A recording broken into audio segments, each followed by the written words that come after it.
안녕하세요. 결혼한 지 1년도 안 돼서 주제 파악도 못하는 게 자기가 갑인 줄 알고 갑질하던 남편 얼굴에 이혼장 집어던져버린 30대 초반의 여자입니다. 장모님은 자기의 두 번째 어머니나 다름없다며 세상 온갖 사려 깊고 마음 씀씀이 좋은 사람인 척은 다 하더니 그 본심을 드러내는 데는 단 6개월도 걸리지 않았어요. 어릴 적부터 집안 형편이 썩 좋은 편은 아니었습니다. 거기에 제가 대학 재학 중에 지병으로 병원 들락날락 하시던 아버지가 돌아가시면서부터 원하지는 않았지만 제가 집안의 실질적인 가장이 되어야만 했어요. 그래도 그나마 다행인 건 작은 빌라이긴 하지만 어머니 명의로 남겨져 있는 게 있다는 거였습니다. 대학 졸업하자마자 취직 준비하는 시간도 아까워 부르는 회사 중에 그나마 가장 조건이 좋은 회사로 들어가야 했네요. 하지만 급하게 들어간 회사치고 대우도 괜찮고 조건도 좋은데다가 이제 연차까지 쌓이고 하니 월급도 괜찮은 편이라서 처음 가장 역할을 하게 되었을 때보단 많이 힘들지가 않네요. 처음에는 생활비 대랴 동생 학비에 제 학자금 대출까지 갚느냐 아주 허리가 휘는 줄 알았거든요. 그런데 동생도 이제 졸업해서 지방에 있는 회사지만 연봉 높은 회사로 들어가서 일을 하게 되었고 그러면서 저랑 생활비 반반해서 같이 내기 시작했어요. 동생 취직하고부터는 저도 연봉이 조금씩 오르기 시작했고 그때부터는 돈이 꽤나 모이기 시작하더라고요. 아버지처럼 지병이 있던 건 아니지만 저희 어머니가 몸도 약하고 체력도 많이 안 좋은 편이세요. 그래서 제가 가장 노릇을 해야 했었지만 그렇다고 어머니도 집에 가만 계셨던 건 아니었습니다. 적당히 당신이 힘이 닿는 한에서 동네 가게들 돌아다니며 소일거리들 받아다가 가게에 보탬을 하셨고요. 하지만 어머니 건강이 날이 갈수록 안 좋아지시는 바람에 동생이 취직한 후부터는 일을 쉬고 계세요. 그래도 아는 지인분들이 일손이 필요한 일이 있으면 어머니가 가서 도와주러 다녀오시긴 하셨고요. 그래도 온 가족이 힘을 합치고 나니 자리가 잡히고 나서부터 4년이 지난 시점에 겨우겨우 재개발에 들어가는 아파트를 분양받을 수 있었습니다. 남편과 연애는 그때쯤부터 시작하게 되었어요. 사실 그전에도 연애는 몇 번 했습니다만 동생은 지방회사에서 기숙사 생활을 하고 있던 관계로 여전히 제가 가장의 역할을 해야만 했어요. 그렇다 보니 노후 준비가 안 된 홀어머니 모시고 살고 있는 제가 당시 연애 상대들한테는 결혼까지 이어지기에는 부담스러운 부분이 있었던 건지 항상 끝이 좋지는 않았습니다.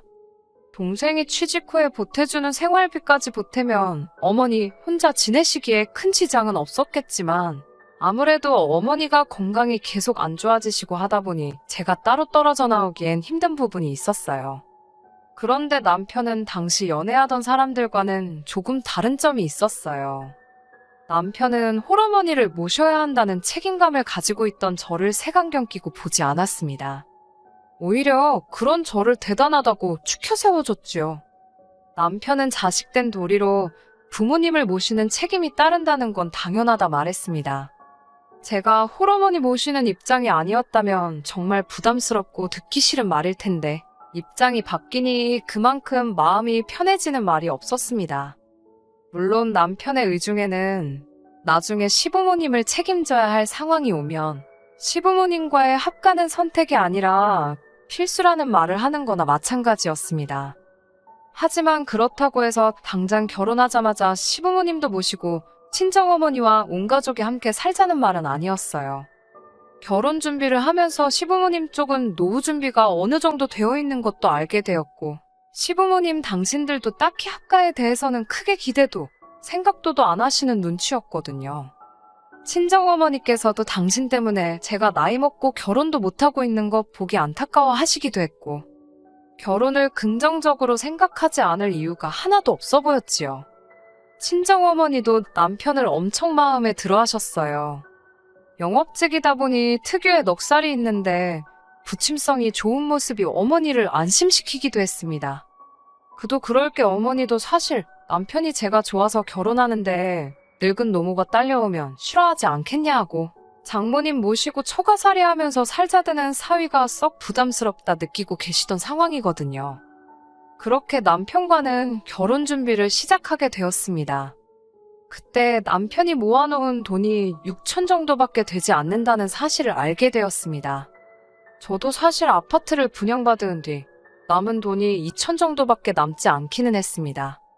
허나 명의야 친정어머니 앞으로 되어 있었지만 사실상 제 집이나 다름없었기에 모아놓은 돈을 가지고 따지고 들기엔 제가 더 적게 해온다고 할 상황은 아니었지요. 남편 말로는 군대 취직 준비에 이런저런 일이 있다 보니 많이 모으지 못했다고 말을 해왔습니다. 그런데 그건 걱정할 문제가 아니지 않냐는 말을 하더라고요. 제가 집이 있으니 자기가 혼수는 서운하지 않게 채워오겠다 했어요.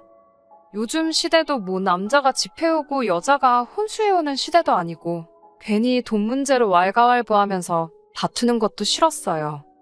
그렇다고 제가 이미 집이 있는데 남편한테 집값만큼 뭐 해오랄 것도 아니었으니까요.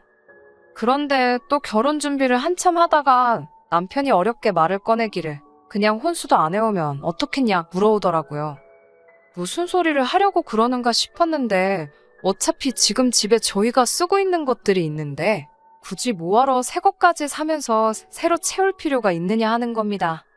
새 것도 우리들 손에 들어오는 순간 준 거 아니겠냐고요. 100번 양보해서 틀린 말은 아니라지만 당시 집에서 쓰고 있던 것들이 전부 옛날 집에서 가져온 것들이었어요. 그때쯤부터 해서 남편과 결혼 이야기가 오고 가기 시작했고 남편이 혼수를 해오기로 되어 있었다 보니 미리 채워놓으라고 할 수는 없었으니 그때까지 당장 쓰자는 취지로 들고 왔던 것이었거든요. 남편은 밥솥이 밥만 해주면 되고 세탁기가 빨래만 해주면 되는 거 아니겠냐면서 그냥 가지고 있는 걸 쓰는 게 어떻겠냐는 식으로 자꾸 물어왔습니다. 그래도 오래된 것들이라 에너지 효율이 떨어지는 것도 많고 솔직히 오래 써온 것들이라 바꾸고 싶었던 마음도 컸지만 요즘 나오는 것들이 기능면에서도 옛날 것들하고 비교하면 압도적으로 좋잖아요? 그래서 조금 주저하고 있으니 남편이 저를 설득하기 시작했습니다. 장모님 모시고 살겠다고 말할 정도로 마음 씀씀이가 좋은 사람이라 생각했으니 그 말을 철석같이 믿은 제가 잘못이겠지만 그때 당시에는 남편한테 이런 계획이 있을 거라고는 생각도 하지 못한 상황이었어요. 남편 말은 솔직히 신혼가 전이나 가구들이 다 허세 아니겠느냐고 하더라고요. 따지고 보면 집들이 때 지인들 몇 명, 가족들 몇 명 초대해서 우리 이만큼 갖춰놓고 산다? 그때 자랑 한번 하고 나면 끝나는 거고 가정가구들이 날이 갈수록 발전하는데 일단 우리가 돈을 좀 더 모아놓고 나서 그때 돼서 갖추면 좋겠다는 거예요. 집이 해결된 상황인데 돈을 왜 더 모아야 한다는 거냐 물으니 지금이야 자기가 저희 어머니 모시고 살게 되었으니 지금 제 집에서 사는 게 문제가 될 게 없지만 만약에 자기 부모님까지 모셔야 할 상황이 오면 24평 아파트는 너무 좁지 않겠냐고 하더군요. 그러니 좀 더 모아서 우리가 한 40평대 아파트를 구할 때까지는 최대한 허리띠를 졸라매자는 거예요. 나중에 가면 우리 둘 사이에 아이도 분명히 생길 텐데 양가 부모님 모시고 살면 방 3개짜리로는 택도 없고 대가족이 좁은 집에서 살 수는 없지 않겠느냐 하더라고요. 시부모님이 결혼할 당시에도 합가할 생각은 전혀 없던 것처럼 말씀하긴 하셨고 설령 실제로 그렇게 된다 해도 좀 더 훗날의 이야기라 생각했지만 어느 정도 미리 준비를 해놓고 싶어서 그러는 거라 생각했어요. 지금 제 연봉과 자기 연봉을 합친다면 못해도 1년에 6천 이상은 저축할 수 있다고. 거기에 제 동생이 어머님 생활비도 조금 보태주고 하고 있으니 그것까지 생각하면 7천, 8천도 모을 수 있다는 거죠. 그렇게 4년, 5년만 고생하면 서울에는 무리겠지만 지금 제 집까지 정리해서 신도시 쪽에 40평대 신축 아파트에 들어갈 수 있지 않겠냐고 하는 게 남편의 계획이었습니다. 솔직히 듣고 보니 그럴싸하긴 했는데 1년에 그 정도 모을 계획이면 가정가구 새 거로 바꾸는 게 그렇게 무리가 될 거라고는 생각이 들지 않았거든요.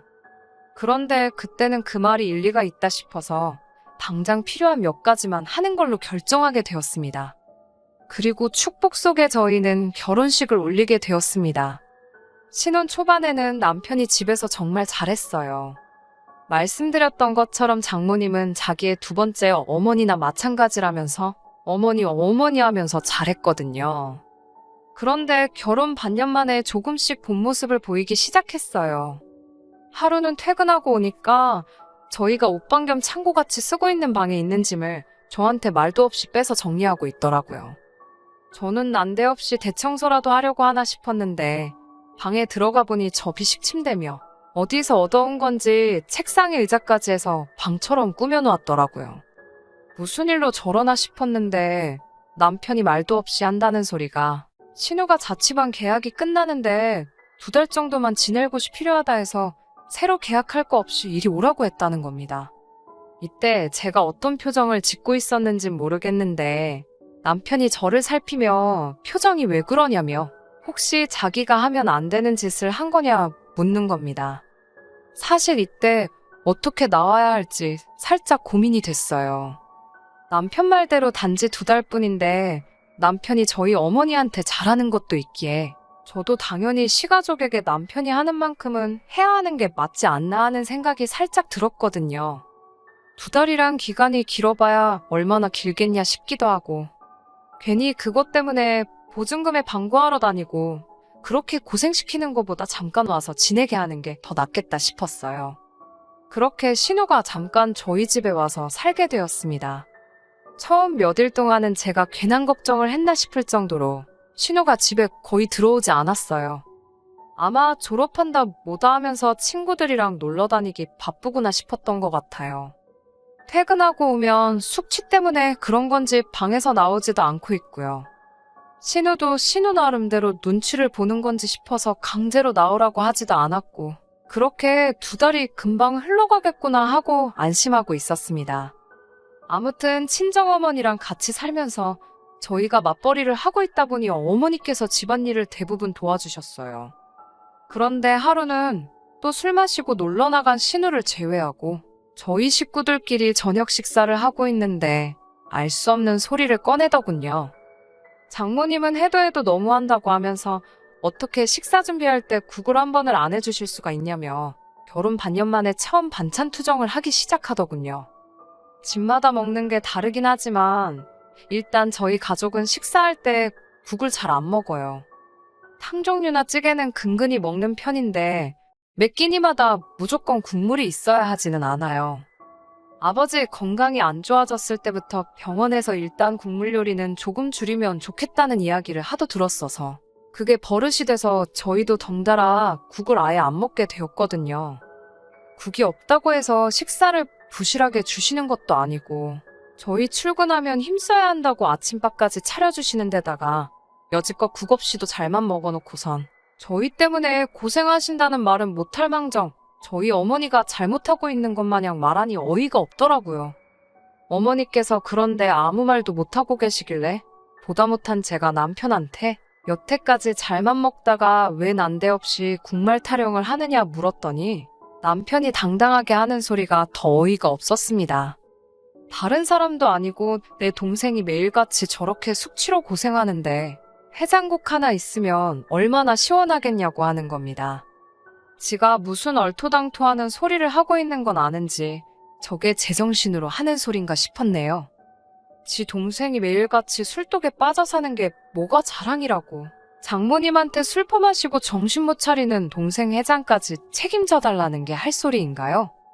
애초에 신우가 저희 가족들한테 살갑게 굴면 생각이나마 해볼 만한 문제겠지만 낯을 가린다고 그러는 건지 뭐 때문인지 집에 있으면 방문 틀어막고는 코빼기도 안 비추고 누가 집에 들어오든 나와볼 생각도 안 했거든요. 집에서 식사도 남편이 동생 좋아한다고 피자나 치킨 같은 거 시켜주지 않으면 집밥은 입에도 안 되는 게 신우였어요. 그런데 뭐가 이쁘다고 그걸 챙겨주라고 하는가 싶어서 신우 속 버리는 게 그렇게 걱정되면 그냥 아파트 밖에만 나가도 해장국집이 한두 개가 아니니 포장을 해다 주던지 돈 10,000원 쥐어주고 먹고 오라고 하면 되는 거 아니냐 했지요. 남편은 제 말에 분위기 파악도 안 하고 우리 돈 모은다고 긴축하고 있는 거 아니냐. 거기에 밖에서 사 먹는 게 말이 해장국이지. 그거 다 조미료 덩어리라서 속을 더 버려놓을 거 아니냐고 따져묻더군요.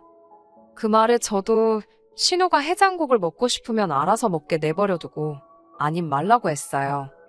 한 번만 더 밥상머리 앞에서 반찬 투정하고 헛소리하면 그때부턴 사이좋게 신우랑 나가서 사 먹게 밥도 안 주겠다고 딱 잘라 말했습니다. 남편은 그날부터 한 3일 정도는 입이 대빨라와서 시위한다고 밥 먹으라고 해도 아침 먹으면 속이 부대낀다니 회사에서 먹고 왔다느니 하면서 밥도 안 먹고 대화도 피하더군요. 상대를 안 해줬더니 누가 손해인지는 아는 건지 은근슬쩍 아무 일도 없던 척 행동하더라고요. 장모님은 두 번째 어머니라더니 진짜 가족 앞에서는 남보다도 못한 소리를 하는 모습에 적잖이 실망을 했는데 그 일이 있고 나서 얼마 지나지 않은 어느 날이었습니다. 오랜만에 칼퇴를 해서 집에 들어왔는데 현관문 비밀번호를 누르려는데 집 밖까지 신우가 고래고래 소리를 지르는 소리가 들리더라고요. 무슨 일인가 해서 급하게 문을 열고 들어갔는데 신우가 블라우스 하나를 들고 저희 어머니한테 큰 소리를 치고 있던 겁니다. 신우한테 저희 어머니가 사돈어른인 것까지 떠나서 그냥 모르는 사이로 만났어도 어른인데 아줌마 아줌마 거리면서 소리를 치는 모습을 보니 묻고 따질 것도 없이 저도 모르게 신우의 뺨을 올려붙여버리고 말았어요. 자초지종도 모른 채 저도 감정적인 부분이 있었지만 다른 사람도 아니고 제 어머니한테 버르장머리 어깨 구는데 그게 신우가 아니라 그 누구였어도 똑같이 행동했을 겁니다. 신우는 얼굴을 부여잡더니 오빠 오면 다 죽었어 성질을 부리며 방문을 부서져라 닫고 들어가더군요. 어머니도 많이 놀라셔서 냉수 한 잔 가져다 드리고 잠깐 상황을 정리하고 있는데 얼마 안 있어서 남편이 퇴근하고 들어왔어요. 남편 또한 무슨 상황인지 알아볼 생각도 없이 저한테 어떻게 내 동생 뺨을 때릴 수가 있냐며 문 열고 들어오자마자 다짜고짜 저한테 성질을 부리기 시작했습니다. 네 동생이 어땠는지 아느냐며 아예 온 가족이 다 모여있으니까 한 번 삼자되면 해보자고 방으로 기어들어간 신우를 나오라 했습니다. 신우도 지 오빠가 와서 그런가 기세가 등등해서 그제서야 방에서 기어나오더라고요. 손에 들고 있던 블라우스를 바닥에 패대기 치면서 이게 얼마짜린지는 아냐고 큰 소리를 내더라고요. 듣자 하니 저희 어머니가 빨래를 돌려놓았는데 세탁바구니 안에 그 옷이 들어있었다는 거예요. 세탁바구니에 처박아둔 걸 친정어머니가 무슨 가사도우미 분도 아닌데 그걸 확인하고 분류해서 옷이 안 상하게 잘 돌렸어야 했던 거 아니냐며 자기 옷 망가진 거 어쩔 거냐며 그걸 변상하라고 하고 있는 겁니다. 저게 사람인가 싶더라고요. 그 말이 끝나자마자 저도 모르게 또 신우를 한 대 때릴 뻔했어요. 남편도 자초지종을 듣고는 어떻게 신우 편을 들어줄 수가 없었던 건지 제가 신우 뺨을 올려붙인 걸 가지고 걸고 넘어지는 겁니다. 더는 안 되겠다 싶어서 2달이면 금방 지나갈 줄 알았고 신우가 이렇게 되먹지 못한 개념 없는 사람인 줄 몰랐다고 그냥 이 집에서 나가라고 했습니다. 그러니 신우가 자기가 가길 어딜 가냐면서 우리 오빠 집이니까 나가고 싶으면 우리들이 나가라는 말도 안 되는 소리를 하더라고요. 그래서 신우한테 이 집이 누구 집인지는 아냐고 버럭 소리쳤어요. 남편도 도를 넘어선 신우의 행동에 신우 편을 들지 못하니 결국 신우는 짐을 싸서 집에서 쫓겨나게 되었습니다. 신우는 끝까지 사과 한마디 없이 욕짓거리만 계속하면서 끝까지 더러운 꼴을 보이고 나갔고요. 남편은 인간도 못 되는 신우라도 지 동생이니 걱정이 되었는지 따라 나가더라고요. 그리고는 어디 지낼 곳을 구해준 건지 새벽이 다 돼서야 집에 들어왔는데 자기도 할 말이 없는지 제 눈치만 보고 있더군요. 그리고 그날 자고 있는 저를 깨워서 남편이 긴히 상의할 일이 있다고 하는 겁니다. 솔직히 자기는 너무 충격적이었다고 하면서 신우가 잘못한 거 100번 인정하지만 신우 앞에서 우리 집을 장모님 집이라고 말하는 게 그렇게 충격적이었다 하는 겁니다. 그러면서 공동명의 이야기를 꺼내더군요. 하루라도 빨리 장모님 명의로 돼 있는 거 우리 이름으로 돌려놓는 게 맞지 않겠냐 하는 거예요. 이제 신우도 이 집 명의가 어떻게 되어 있는지 알았으니 시부모님 생각에 자기 아들이 처가살이 하면서 마음고생하는 걸로 오해할까봐 무섭다는 거예요. 따지고 보면 우리가 오갈곳 없는 장모님 모셔주고 살고 있는 거나 마찬가지 아니겠냐고. 자기가 이 정도 희생을 하는데 공동명의를 요구하는 게 못할 건 아니라대요. 그리고 장모님도 오늘 일 잘한 거 없다면서 일하지 않는 자 먹지도 말라는 소리 못 들어봤냐며 장모님이 집안일을 해주는 건 당연한 거랍니다. 그리고 어머니가 실수를 한 게 맞으니 거기서는 신우를 쫓아낼 게 아니라 오해를 풀고 좋게 넘어갔어야 하는 거라며 얼토당토하는 헛소리를 하길래 너도 엄마 집에서 쫓겨나고 싶냐고 한마디 해줬네요. 며칠 지나고 나서야 시누이를 들은 시부모님한테서 전화가 와서는 자식 교육 잘못 시킨 당신들 잘못이라며 저희 어머니한테 거의 사죄하듯 사과를 해왔어요. 그 와중에도 신우는 사과 한마디 없었고요. 하지만 시부모님의 이런 노력에도 불구하고 남편과는 사이가 완전히 틀어져 버리게 되었습니다. 남편은 신우가 쓰던 방으로 들어가 각방을 쓰기 시작했는데 제가 무슨 좋은 꼴을 보겠다고? 그날 진작에 끝내버렸으면 좋았을 것을 무슨 꼴을 더 보려고 2달을 더 버티고 있었네요. 시부모님도 신우나 남편이 말도 안 되는 소리에 잘못한 거 인지하고 계셨고 각방을 쓰기 시작했지만 시부모님이 그렇다는데 남편도 곧 저한테 사과를 해올 줄 알고 그냥 좋은 게 좋은 거라 생각해 보려고 했었거든요. 그 와중에 친정어머니는 괜히 모시고 산다고 해서 눈치도 없이 같이 살기 시작했다며 그냥 월세라도 구해 나가서 혼자 살 걸 그랬다며 자책을 하셨어요. 그렇게 2달간 집안 분위기는 살벌했고 남편과는 서로 말 한마디 주고받지 않은 채 위태위태하게 살고 있었습니다. 시어머니는 거의 매일같이 전화하셔서 저랑 남편 사이가 나아지고 있는지 저한테 계속 물어오셨어요. 그렇게 궁금하시면 아들한테 물어봤으면 되었을 텐데 아들 눈치 본다고 저한테 매번 전화를 했습니다. 시어머니 생신이 얼마 남지 않았던 터라 시어머니도 저희가 혹시 안 올까봐 전전긍긍하셨고 하루빨리 화해를 하기를 바라셨던 것 같네요. 그래도 남편하고 잘 풀 수 있게 노력하시는 것도 있고 해서 회사에 반차를 내고 시어머니 선물이라도 적당한 거 하나 사가야겠다 싶어 집에 일찍 들어왔습니다. 그런데 집에 들어가자마자 저는 할 말을 잃어버렸어요. 얼마나 오래 끓인 건지 집안 유리창에 물방울이 맺힐 정도로 어머니께서는 불 앞에 서서 속꼬리로 공국을 우리고 계셨거든요. 국도 거의 안 먹는 데다가 남편 저렇게 된 이후로는 집에서 식사도 거의 안 하고 있는데 뭐 하시는 거냐 물으니 어머니께서 우물쭈물 말을 못하고 계시는 거예요. 하지만 이미 저한테 다 보인 걸 어쩌겠어요. 어머니께서는 제가 남편하고 화해했으면 싶어서 곧 오는 시모 생일에 맞춰서 준비했다고 하는 겁니다. 그런데 좀 석연치 않은 게 있었어요. 속꼬리가 한 푼 두 푼 하는 것도 아니고 어머니 생활비는 제 카드로 사용하고 있기 때문에 뭔가를 사셨다면 그 내역을 제가 다 알고 있었거든요. 그런데 속꼬리는 결제를 한 기억이 없었으니 말이죠. 그리고 저는 모든 사건의 전말을 알게 되었습니다. 남편이었네요. 남편이 저희 어머니를 시켜서 시모 생신날 가져다 드릴 테니 공국 좀 우려달라 했답니다. 그러면 저랑 화해도 생각해보겠다는 조건까지 붙여가며 말이지요. 어머니는 저랑 남편이 각방을 쓰게 된 부분에 있어서 당신 혼자 책임감을 느끼시던 게 있어서 저한테는 말 한마디 하지 않고 남편이 원하는 대로 준비를 시작했던 거고요. 장모님은 2번째 어머니라더니 장모님 생신은 집 앞 빵집에서 사온 케이크 하나로 대충 때우고 지 엄마 생일에는 2번째 어머니를 시켜서 꼬리공국을 고아놓으라 시켰던 거예요. 이미 이때 저는 이혼을 하겠다 결심을 했습니다. 그 자리에서 남편 불러 짐 싸서 내보내는 방법도 있었겠지만 그냥 그렇게 끝내자니 좀 억울한가 싶기도 했어요. 어머니가 끓이던 공국은 따로 다른 곳에 두고 마트에서 사골육수 파는 걸 사와서는 들통에 잔뜩 담아놓았습니다. 그리고 시모 생일 당일까지 저는 아무것도 모르는 척 하고 있었지요. 어머니한테도 그냥 이혼할 거니 더는 상관마시라 말해놓았던 터라 아무 말도 따로 하지 않고 계셨습니다. 남편도 해놓은 말이 있으니 그간 각방 쓰며 한마디도 없더니 저한테 은근슬쩍 말도 붙이고 하더군요. 혼자 즐겁게 떠들고 있어라 했습니다. 그리고 다다음 날 시모 생일을 위해 남편과 같이 시댁으로 향하게 되었습니다. 남편은 제가 알 리가 없다고 생각했는지 아는 분이 어머니 생신이라고 꼬리를 고아다 주셨다는 거짓말을 하며 들통을 챙기더라고요. 조금만 더 하면서 꾹꾹 눌러 참았습니다. 그리고 시댁에 도착했지요.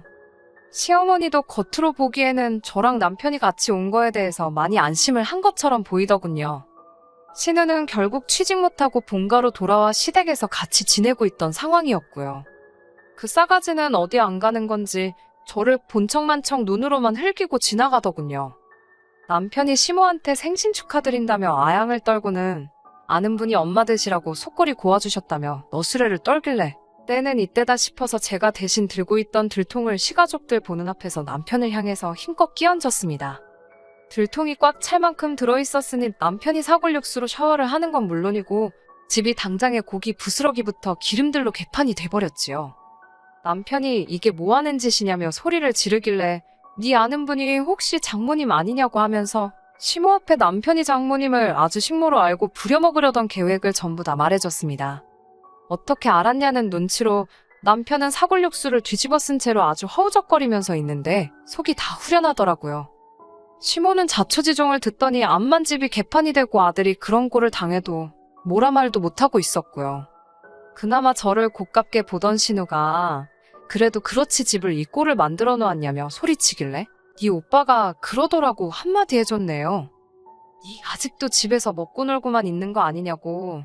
네 오빠가 말하기를 일하지 않는 자 먹지도 말라 했으니 네가 이 집구석 치워놓으면 딱이겠다고요.